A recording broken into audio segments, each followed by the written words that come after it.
नव दीप जलें, नव फूल खिलें, रोज माँ का आशीर्वाद मिले। कभी ना हो दुखों का सामना, पग पग पर माँ का आशीर्वाद मिले। इसी शुभ कामना के साथ जय माता की। प्यारे भक्तगणों, स्वागत है आप सभी का आपके अपने चैनल पर। माँ जगत जननी के नवरात्रि चल रहे हैं। दोस्तों, आप सभी जानते हैं, पहला नौ दुर्गा माँ शैलपुत्री का और दूसरा माँ ब्रह्मचारिणी का होता है। माँ दुर्गा की नवशक्ति का दूसरा स्वरूप ब्रह्मचारिणी है।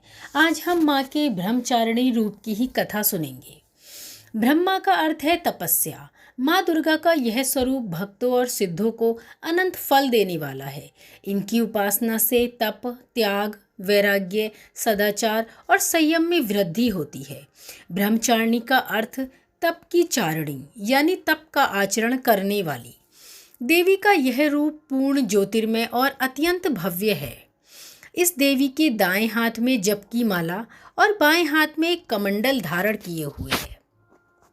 पूर्व जन्म में देवी ने हिमालय के घर पुत्री रूप में जन्म लिया और नारद जी के उपदेश से भगवान शंकर को पति रूप में प्राप्त करने के लिए वह घोर तपस्या करने लगी। इस कठिन तपस्या के कारण इन्हें तप चारिणी भी अर्थात ब्रह्मचारिणी नाम से भी जाना जाता है। 1000 वर्ष तक इन्होंने केवल फल फूल खाकर ही बिताए थे और 100 वर्षों तक केवल जमीन पर रहकर शाक पर ही निर्वाह किया। कुछ दिनों तक कठिन उपवास भी रखे और खुले आकाश के नीचे वर्षा और धूप के घोर कष्ट सहे। 3000 वर्षों तक टूटे हुए बिल्व पत्र खाए और भगवान शंकर की आराधना करती रहीं। इसके बाद तो उन्होंने सूखे बिल्व पत्र खाना भी छोड़ दिए। कई हजार वर्षों तक निर्जल और निराहार रहकर तपस्या करती ही रहीं। पत्तों को खाना छोड़ देने के कारण ही इनका नाम अपर्णा पड़ गया। कठिन तपस्या के कारण देवी का शरीर एकदम क्षीण हो गया। देवता, ऋषि, सिद्धगण, मुनि सभी ने ब्रह्मचारिणी की तपस्या को अभूतपूर्व पुण्य कृत्य बताया, सराहना की और कहा, हे देवी, आज तक किसी ने इस तरह की कठोर तपस्या नहीं की। यह तुम ही संभव कर सकती हो। तुम्हारी मनोकामना परिपूर्ण अवश्य होगी और भगवान चंद्रमौली शिवजी तुम्हें पति के रूप में अवश्य ही प्राप्त होंगे। अब तपस्या छोड़कर घर जाओ, जल्द ही तुम्हारे पिता तुम्हें बुलाने आ रहे हैं।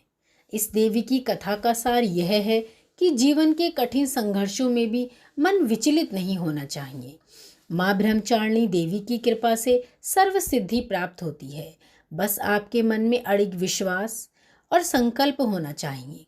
दुर्गा पूजा के दूसरे दिन देवी के इसी स्वरूप की उपासना की जाती है, जिन्हें ब्रह्मचारिणी नाम से भी जाना जाता है। माता का यह रूप अत्यंत ही सुंदर और मनमोहक है। इसमें माता एकदम सुंदर, सुशील और ब्रह्मचारिणी लगती हैं। ऐसी ही माँ दुर्गा के इस स्वरूप ब्रह्मचारिणी को हम सभी का कोटि कोटि नमस्कार। धन्यवाद साथियों।